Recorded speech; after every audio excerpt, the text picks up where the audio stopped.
Subscribe now and press the bell icon. Never miss an update. तो चलिए आइए शुरू करते हैं।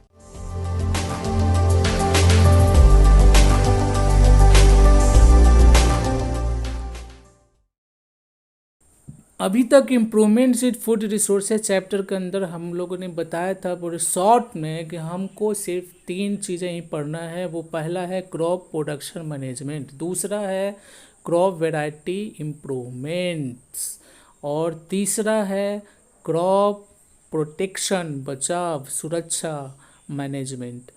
तो इन तीनों में पहला हम लोगों ने पिछले वीडियो में हम लोगों ने डिस्कस कर लिया है। ये हमारा टॉपिक जो है वो ख़त्म हो चुका है, फिनिश्ड हो चुका है, क्रॉप प्रोडक्शन मैनेजमेंट, जिसमें हमने न्यूट्रिएंट्स मैनेजमेंट के बारे में, इरिगेशन के बारे में, मैनुअल फर्टिलाइजर्स के बारे में, क्रॉपिंग पैटर्न के बारे में हम लोगों ने डिस्कस किया, जिसका वीडियो इस चैनल पे अवेलेबल है। जाकर आप उसको डिटेल्स में और अच्छे तरीके से बताया हुआ है, उसको आप वॉच कर सकते हैं और इसको ज़रूर वॉच करें। ये जो वीडियो है एब्सोल्यूट एजुकेशनल वर्ल्ड पे अवेलेबल है। टॉपिक 1 का सारा वीडियो क्रॉप प्रोडक्शन मैनेजमेंट, तो must watch this video now. I start. अगला जो टॉपिक हम लोग शुरू करेंगे वो टॉपिक हमारा होगा दूसरा, crop variety improvement. Crop variety improvement, crop variety improvement. तो जो चैनल को सब्सक्राइब नहीं किया प्लीज़ सब्सक्राइब करें और इसको आगे की ओर बढ़ाएं।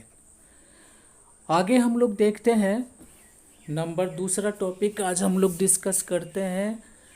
Number 2 topic crop variety improvement. Crop variety improvement, crop variety improvement के अंतर्गत हम क्या पढ़ेंगे? हम लोग पिछले बार वीडियो में डिस्कस किए थे, जिसमें बताए थे शॉर्ट, उसमें हम लोग पढ़ेंगे सिर्फ प्लांट ब्रीडिंग के बारे में। प्लांट ब्रीडिंग माने नए नए सीड का इम्प्रूवमेंट प्लांट कैसे बनाया जाता है, उसके बारे में हम लोग प्लांट ब्रीडिंग के बारे में करेंगे। और जो प्लांट ब्रीडिंग का काम करता है वो कौन करता है? ब्रीडर्स करता है। ये जेनेटिक इंजीनियरिंग का ही एक चैप्टर है।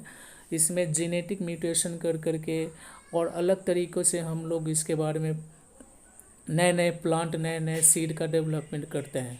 तो नए नए सीड का डेवलपमेंट हमें करने की क्यों ज़रूरत है? प्लांट ब्रीडिंग हम लोग को करने की क्यों ज़रूरत है? सबसे पहला क्वेश्चन ये है। इसका रीज़न यह है कि पॉपुलेशन लगातार इंक्रीज होते आ रहा है और इस पूरे पॉपुलेशन को, पूरे जनता को, पूरे लोगों को खाना चाहिए। और ये खाना कैसे मिलेगा?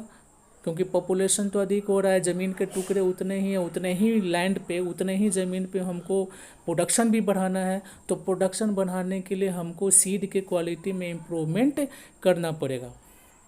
सीड की क्वालिटी में जब तक इम्प्रूवमेंट नहीं होगा तब तक नए उतना ही ज़मीन के अंदर, सेम पीस ऑफ लैंड के अंदर उतना ही समय में अगर हम पॉपुलेशन के अनुसार, बढ़ते हुए जनसंख्या के अनुसार क्रॉप नहीं बनाएंगे तो फिर स्कार्सिटी ऑफ फूड आएगा और लोगों को भोजन नहीं मिलेगा और एक बहुत बड़ा क्राइसिस हो सकता है।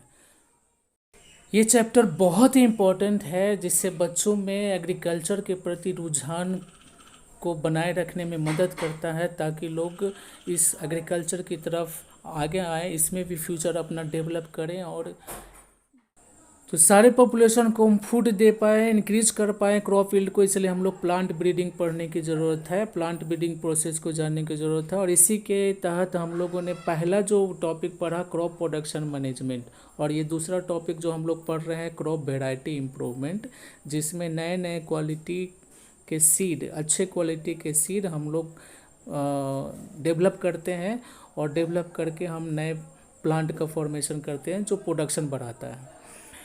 तो इसमें हम लोग देखते हैं कि इम्पोर्टेंट पॉइंट्स क्या क्या ध्यान में रखना है, माइंड में क्या क्या रखना है जब हम एक नए सीड का फॉर्मेशन करना चाह रहे हो और एक नया सीड डेवलप करना चाह रहे हो बाय द जेनेटिक म्यूटेशन या जेनेटिक इंजीनियरिंग के थ्रू। तो हम लोगों को किन बातों को ध्यान में रखना चाहिए और साइंटिस्ट जो हैं वो किन बातों को ध्यान में रख करके नए सीड बनाते हैं। तो पहला जो पॉइंट है वो हायर यील्ड होना चाहिए, अधिक उत्पादन देने वाले सीड होना चाहिए। दूसरा जो है इम्प्रूव क्वालिटी, सीड की क्वालिटी, फूड की क्वालिटी अच्छी होनी चाहिए ताकि इसका इकोनॉमिकल वैल्यू मार्केट में बना रहे। तीसरा जो है बायोटिक रेसिस्टेंस, और चौथा जो है ए बायोटिक रेसिस्टेंस, माने जीवों के द्वारा और तापमान, जो लिविंग थिंग्स हैं वो बायोटिक में आएंगे, नॉन लिविंग थिंग्स जो है वो एबायोटिक में आए, तो उसके प्रति रेसिस्टेंस होना चाहिए। पांचवा मैच्योरिटी जो है ड्यूरेशन कम होना चाहिए। छठा जो है वाइडर अडेप्टेबिलिटी, माने एक जो सीड बनाए हैं उसका जो एरिया हो वो ज़्यादा एरिया में डेवलप कर सके, ज़्यादा एरिया में उगाया जा सके। और सातवां जो है डिजरेबल ट्रेड्स होना चाहिए। ट्रेड्स मीन कैरेक्टर, मतलब जिस गुण का हमें प्लांट चाहिए, जिस जगह पे उगाना चाहिए उसके अनुसार ही, उसी गुण के अनुसार उसका डेवलपमेंट किया जाए। और अगला जो आठवां है वो लाइट इनसेंसिटिविटी होनी चाहिए। और नौवां जो है वो है हीट इंटेंसिटिविटी होनी चाहिए, लाइट के प्रति, हीट के प्रति, ठीक है, इसके प्रति भी इनसेंसिटिविटी होनी चाहिए। तो ये 9 पॉइंट्स हैं जिसको कुल मिला के 9 पॉइंट को जिसको दिमाग में रख करके ब्रीडर जो है प्लांट ब्रीडिंग करता है और एक नए नए सीड का फॉर्मेशन करता है, जिससे हमारा क्रॉप का प्रोडक्शन जो है वो बढ़ता है, हम क्रॉप की फसल सबको प्रोवाइड कर पाते हैं, food. Right now and press the bell icon. Never miss an update.